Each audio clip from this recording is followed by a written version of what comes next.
ഉച്ചക്ക് 1:30 മണിയോട് കൂടിയാണ് ഇവിടെ എത്തുന്നത്. അപ്പോൾ ഞങ്ങൾ അവിടെ നിന്ന് പോരുന്നത് ആനക്കാമ്പൊയിൽ റഫീഖ്, പിന്നെ കർമ്മ ഓമശ്ശേരി, എൻ്റെ മുക്കം സന്നദ്ധ സേന, ഉൽപ്പറമ്പ് രക്ഷാസേന.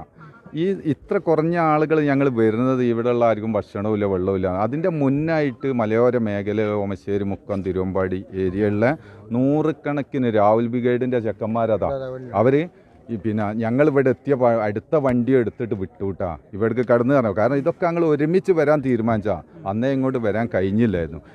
ഇവിടെ വന്ന് നോക്കുമ്പോൾ നമുക്ക് വെള്ളത്തിൽ ഇറങ്ങാനോ കരയിലുള്ള പ്രതീക്ഷകൾ ഞങ്ങളിവിടെ എത്തി സ്ഥലത്ത് പോയി ഒക്കെ ഞങ്ങൾ മനസ്സിലായി. പിന്നെ കരയിലുണ്ടെങ്കിൽ തന്നെ ലോറി താഴെ ഭാഗത്തേക്ക് അടിഭാഗത്ത് ആ മണ്ണ് ഇപ്പം മാറ്റുന്നത് അവിടെ ഉണ്ടാവും. അതല്ലെങ്കിൽ നേരെ അക്കരക്കോ ഇക്കരക്കോ ലോറി അടിച്ച്, ഇക്കര എന്ന് പറഞ്ഞാൽ ആ താഴെ ഭാഗം, അതല്ലെങ്കിൽ അക്കര ആ വലിയ നടുക്ക് നിങ്ങൾ കണ്ട ഒരു വലിയ മൺകൂനൊക്കെ ഉണ്ടായത്, അതൊക്കെ ഈ സ്ഫോടനത്തിൽ അതെ ഈ സ്ഫോടനത്തിൽ സംഭവിച്ച. അതായത് സൈന്യത്തിന് അങ്ങനത്തെ എന്തെങ്കിലും മിഷനറികളുടെ ആദ്യം ചെയ്യേണ്ടത് ഈ ഭാഗത്തു നിന്ന് തൊട്ട് അക്കരെ വരെയുള്ള ഭാഗങ്ങൾ നോക്കിയാൽ മതി. ഈ മണ്ണൊക്കെ മാറ്റിയിട്ട് നോക്കാൻ കഴിയുമെങ്കിൽ. ഞങ്ങളാണെങ്കിൽ നീന്തിപ്പോയിട്ട് അവിടെയൊക്കെ എങ്ങനെങ്കിലുമൊക്കെ ഒന്ന് പൈപ്പ് എന്തെങ്കിലും ഞങ്ങൾ താത്തി നോക്കുകയായിരുന്നു. അതല്ലെങ്കിൽ ഞങ്ങളൊരു 7 കിലോമീറ്റർ നമ്മളെ സഹോദരൻ ഈ ലോറിയിൽ നിന്ന് പുറത്ത് പോയിട്ടുണ്ടോ എന്നറിയാൻ വേണ്ടി. ഇതിനൊന്നും ആരും അനുവദിക്കുന്നില്ല. എത്ര വാതിലുകൾ മുട്ടി ഞങ്ങൾ. എന്താണ് ഇപ്പോൾ പോലീസിൻ്റെ നിലപാട്? എങ്ങനെയാണ് പോലീസ് നമ്മളോട് അങ്ങനത്തെ ഒരു മോശമായിട്ടൊന്നും ഒരു പെരുമാറിയിട്ടൊന്നുമില്ല. പക്ഷേ അവർ പറയുന്നുണ്ട് മുകളിൽ ഉദ്യോഗസ്ഥന്മാരാണ് നിങ്ങൾ അങ്ങോട്ട് പോകരുത്, ഇങ്ങോട്ട് മാറണം ഇങ്ങനെയൊക്കെ. പക്ഷെ ഞങ്ങൾ എല്ലാവരോടും ഇവിടെ ഉള്ളവരും ചോദിക്കും. നമ്മളെ കൂട്ടത്തിൽ പിന്നെ കന്നഡ ഭാഷ ശരിക്കും അറിയുന്ന രാഹുൽ ബ്രിഗേഡിൻ്റെ അവൻ സംസാരിച്ച് നോക്കി. ഇതെന്തോ ഒരു ദുരൂഹതകൾ, ആർക്കും ഇറങ്ങാൻ പറ്റൂല. എന്തോ ഒളിച്ചു വെക്കണം എന്നുണ്ടെന്ന് നമുക്ക് തോന്നുന്നത്. അതെ, ഒളിച്ചു വെക്കാനുണ്ട്. ഞങ്ങൾക്കൊന്നും അറിയില്ല കേട്ടോ. പക്ഷെ നമ്മളെ നാടുകളിൽ അങ്ങനല്ലാന്ന്. നമ്മളെ നാട്ടിൽ ചെക്കൻ പോയിട്ട് 18 ദിവസം ധരിച്ചിൽ NDRF ഒക്കെ പോയി കഴിഞ്ഞിട്ട് മുക്കം ഫയർഫോഴ്സും ആ ഏരിയയിലുള്ള സന്നദ്ധ പ്രവർത്തകരും ആ കുടുംബത്തിന് ആ മോനെന്ന് പറഞ്ഞ് എത്തിച്ചു കൊടുക്കാൻ നമുക്ക് കഴിഞ്ഞിട്ട്. അതൊക്കെ അവിടെയുള്ള ആളുകളെ. പിന്നെ പുത്തുമല ഉരുള് പൊട്ടീനല്ലോ, അവിടെയൊക്കെ ആയിരക്കണക്കിന് ആളുകൾ പോണ പോക്കിൽ പഴങ്ങളും ഭക്ഷണം ഇങ്ങനെ എടുത്തെറിഞ്ഞ്. ഇവിടെ ഇല്ല എന്ന് പറയൂല. ഇന്ന് ഇവിടുത്തെ ടാക്സി ഡ്രൈവർമാർ നമ്മൾ ഭക്ഷണം വെക്കുമ്പോൾ കൊണ്ടുതന്ന്. എല്ലാവരും നമ്മളെ ആളുകളൊക്കെ മോശമാണെന്നൊന്നും പറയാൻ പറ്റില്ല. ഇവർ കൊണ്ടുതന്ന് നല്ല മനസ്സുള്ളവരും ഉണ്ട്. പക്ഷേ ഇവിടെ എന്തോ ഒരു ദുരൂഹതകളുണ്ട്, എന്തോ ഒരു ഭയം പോലെ. ആളുകൾ സംസാരിക്കുന്നില്ല. ഞങ്ങൾ രാത്രി ആ പാലം കടന്നിട്ട് പോവുക അക്കര. എന്താണ് പോകുന്നത്? നമ്മളെ ലോറിയിൽ ഒരു മരക്കഷ്ണം കാണുക നോക്കിയിട്ടാണ് ഞങ്ങളെല്ലാവരും പോകുന്നത്. കൂരാക്കൂരിയിട്ട്. പക്ഷെ അവിടെ എത്തിയപ്പോൾ ഏകദേശം ഞങ്ങൾ മനസ്സിലായി, കാര്യങ്ങളെ പിടുത്തം കിട്ടി. അപ്പോൾ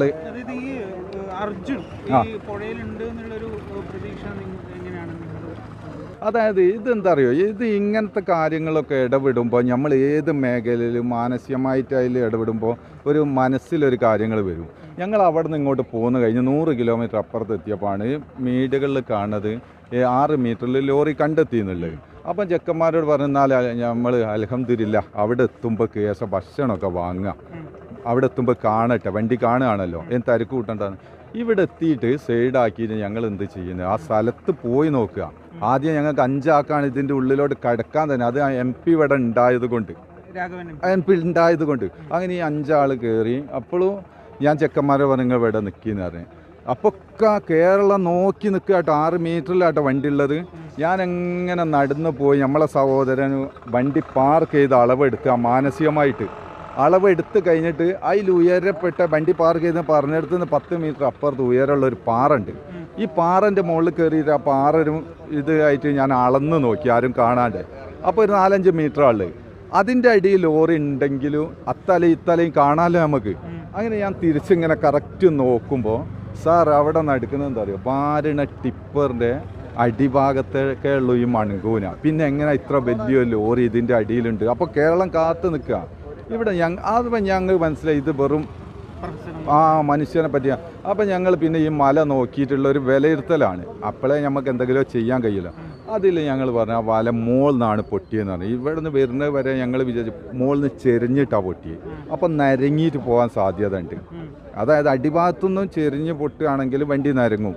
സ്റ്റഡി പൊട്ടുകയാണ് ഈ മണ്ണ് നേരെ മുകളിലേക്കാണ് വിൽക്കുക. അതായത് ഇങ്ങനെ നിൽക്കണ നമ്മളൊരാൾ വേക്ക് നുന്തിയാൽ തെറിച്ചങ്ങ് പോകും. അതായത് അത് മുകളിൽ നിന്ന് ഒരാൾ തച്ചാൽ നമ്മൾ താഴോട്ടേ സംഭവിക്കും. അപ്പോൾ ഇങ്ങനെ വിലയിരുത്തി നോക്കുമ്പോൾ ആണ് വണ്ടി നേരെ മണ്ണ് എടുത്തിട്ട ഭാഗത്തായിരിക്കും ഉണ്ടാകുക. അങ്ങനെ രാത്രിയായപ്പോൾ അവിടെ നിന്ന് ഞങ്ങൾ ആ പാലത്തുമ്മ കൂടി അക്കരെ പോയി നോക്കാറ് മരങ്ങൾ തന്നെ ഉണ്ട്. അക്കരെ പോയപ്പോൾ ഏകദേശം ഞങ്ങൾക്ക് മനസ്സിലായി കാര്യങ്ങൾ പിടികിട്ടി.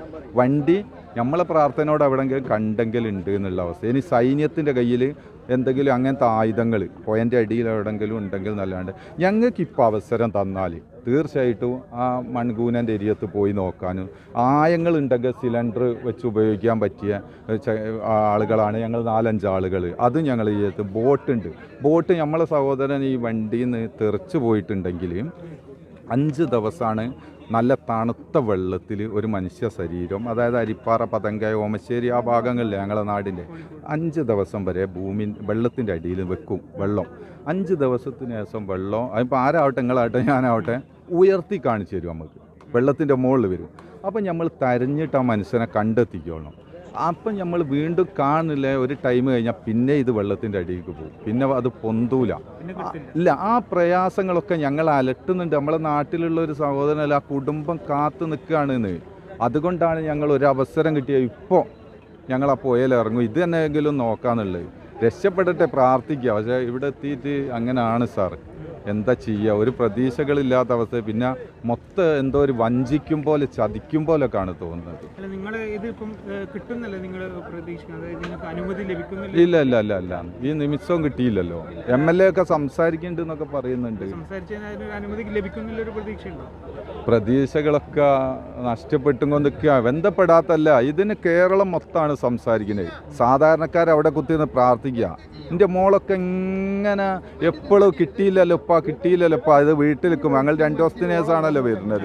കണ്ടില്ലല്ലോ ഉപ്പ എന്ന് പറയും. ഒന്നത്. 2, രാഷ്ട്രീയപരമായിട്ട് പരമാവധി എല്ലാവരും ബന്ധപ്പെട്ട് കഴിഞ്ഞു. അതായത് ഇതിൻ്റെ സാർ എന്താണെന്നറിയാം നമുക്ക്, നമ്മളെ കേരളത്തിൽ ഒരു മൈൻഡ് എന്ന് പറഞ്ഞാൽ രാഷ്ട്രത്തിൻ്റെ ഒരു പൗരൻ എന്തെങ്കിലും അപകടം പറ്റുമ്പോൾ നമ്മൾ സാധാരണക്കാരും ഉദ്യോഗസ്ഥന്മാരും ഒക്കെ അവരെ കൂടെ നിൽക്കണം. അതേ ഞാൻ അധ്വാനിക്കുമ്പോൾ നമ്മൾ രാജ്യത്തിന് എന്തെങ്കിലും ചെയ്യുന്ന ഉപകാരപ്പെടുന്നുണ്ട്.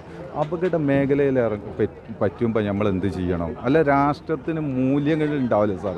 സാധാരണക്കാരന് തോന്നുന്നു എനിക്കൊന്നും ആരും ഉണ്ടാവില്ല എന്ന്. പക്ഷെ നമ്മൾ കേരളം അത് തിരുത്തുന്നുണ്ട്.